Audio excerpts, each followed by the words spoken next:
जरांगे साहेबांचं आंदोलन की मराठा आंदोलन थोडंसं 19 चालू म्हणतं मराठी विषय आपण थोडंसं त्या लोकसभेमध्ये पार्लमेंटमध्ये आपले विचार मांडा आणि संपूर्ण देश संपूर्ण जग शिवाजी महाराजांची गादी म्हणून आपल्याला पाहत असतो. 287 पैकी फक्त 6 मीटिंगला हजर होते. आमचा जिल्हा पूर्ण राष्ट्रवादी आणि काँग्रेसचा विचाराचा जिल्हा यशवंत चव्हाण असतील, बाळासाहेब देसाई असतील किंवा सर्वदादा पाटील असतील. बहुमत असताना मराठ्यांचे एकीकरण असताना एका कलेक्टर रिटायर झालेल्या श्रीनिवास पाटलांनी त्यांना अपयश आणलं. आम्ही सगळे त्यांच्या मागे उभे राहिलो. तर त्याने किती वेळा सांगितलं सातारची गादी आणि कोल्हापूरची गादी त्या दोन्ही गादी आम्हाला सावंत दिल्या. आम्ही मराठी आहोत, आम्ही बागायतदार मराठी आहोत. परंतु आता बागायतदारांचं संपलेलं आहे. पोटा पाण्यात उचलतोय, बाकी आम्हाला काही करावं लागत नाही. त्यांनी ते विचार सोडले. अण्णासाहेब पटलांच्या कुटुंबियाने त्यांनी विचार सोडले आणि जाऊन बसले सत्ताधारी पक्षामध्ये. श्रीनिवास पाटलांनी अपयश आणलं. आता सुद्धा यावेळेला आम्ही हा विचार केला. शशिकांत शिंदे ज्यावेळेला आदरणीय जरांगे पाटलांचं नवी मुंबईमध्ये ते शपथ वगैरे घेऊन येणं झालं आणि 3 दिवस ज्यावेळेला संपूर्ण आपली लोक तिथं होती वाशीला एपीएमसी मार्केटला मी तिथं होतो. शिंदे साहेबांच्या बरोबर त्या बरे खाली वाटा उचलत असं लागली. परंतु आपल्या समाजाची सेवा करण्याची संधी म्हणाली. बरे वाचल्यानंतर म्हणलं आज जायचं आपल्या सुट्टीला आपण जायचं. मला एक सांगावं असं वाटतं इथेच मी का सांगितला. यावेळेला आपण सर्वांची माफी घेऊन मी सांगतो आमच्या मराठा समाजाच्या आमच्या लेकरा बाळांच्या आमच्या बाया बापड्यांच्या अंगावर काट्या लाठीचार्ज केला, गोळ्या मारल्या. इथेच गॅलेक्सी हॉस्पिटलमध्ये काही आमचे तरुण आठवडे गोळे इथे राहायला दुकानगरीमध्ये आहे.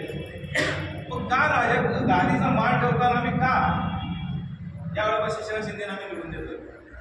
आम्हाला एक असं वाटतं शिंदे आम्ही स्वतः सांगितलंय शिंदे साहेब आम्हाला इथं घेणं देणं काही नाही. ते मंदिर आहे लोकसभेच्या मंदिरामध्ये मराठा समाजाचा विचार मांडणार असाल तर आम्ही तुम्हाला म्हणणार. मला एक सांगावं वाटतं दादांचं माझं गव्हर्नमेंट बजामध्ये रात्री 11:30 भेट झाली. माझं ड्रायव्हरमध्ये ऍक्सिडेंट झाला होता. 1-1.5 महिने बसलो त्या माणसाजवळ. सर्वस्व हरवलेला माणूस काय असतो बायका म्हणून सर्वस्व आहे. परंतु एवढा फ्रेश माणूस होता. मी बसले 10 मिनिटांमध्ये त्यांचं रायबांतराजवळ बसलो. मला आवड आहे थोडीशी. आपण सर्वांनी आता पाहिलं मी थोडंसं विचार मांडले पाहिजेत आपण. तर संभाजीनगरचा खासदार समाजाला प्रतिनिधित्व करत असताना राज्यामधून मुंबईपासून दिल्लीपर्यंत एक विचार होतो की त्या खासदाराचं नाव काय आणि तिथं आपल्याकडे अपयश आहे. कोण किती विकास अशी कोणाला घेणं देणं नाही. रस्ता बांधला, संडास बांधले, गटारे बांधले म्हणजे विकास नाही. माझी बायका कोण माझ्या पोटाला मारलं जात आहे त्यावेळेला आपण पेटून उठलं पाहिजे. जरांगे पाटलांचे एक आभार म्हणा अभिनंदन करावं वाटतं. मोठे मोठाले नेते ओबीसीचे असतील ते शरद पवारांना भीती दाखवायचे आणि कुणाला भीती दाखवायची मोठ्या नेत्यांना. आज ते नेते घरात बसले तसं आपल्या सगळ्यांच्या म्हणून नेते घरात बसले. त्याचं धाडच नाही झालं. ओबीसी समाज आपला आहे, आपला बांधव आहे, आपला बांधव आहे. 12 पुढे जर आपण घेऊन झाले आपण पाटील माणसं आहे, आपला विकास पाटील. आपण मला 12.5 एकर जमीन आहे. आपण ती सर्व समाज घेऊन जाणार आहे. फक्त आपल्या बायका पोरांच्यावर जेव्हा लाठी आला होता तेव्हा आपण सत्ताधाऱ्यांकडून आपण त्याला दाखवलं पाहिजे. मला दादांविषयी बोलायचं आहे. आता थोडंसं साहेब पुरातून पाणी गेलेलं आहे. राहिले 4 दिवस 2,86,000 मतं पडली जात आहेत. कारण तिकडचं वजन उभे राहते तेवढी तर मतं पाडली पाहिजे आपण. तेवढी तरी मतं पडली आणि आपल्या नशिबानं अपयश आलं. इकडे जी कन्नड विधानसभा असेल उद्याचा दिवस आपला आहे.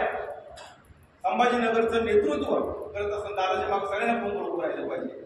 हे मला शेवटी सांगायचं आहे. पुन्हा एकदा सर्वांना जय शिवाजी जय शिवराव जिजाऊ करतो आणि मला बोलायची संधी दिली त्याबद्दल मी सर्वांचे आभार.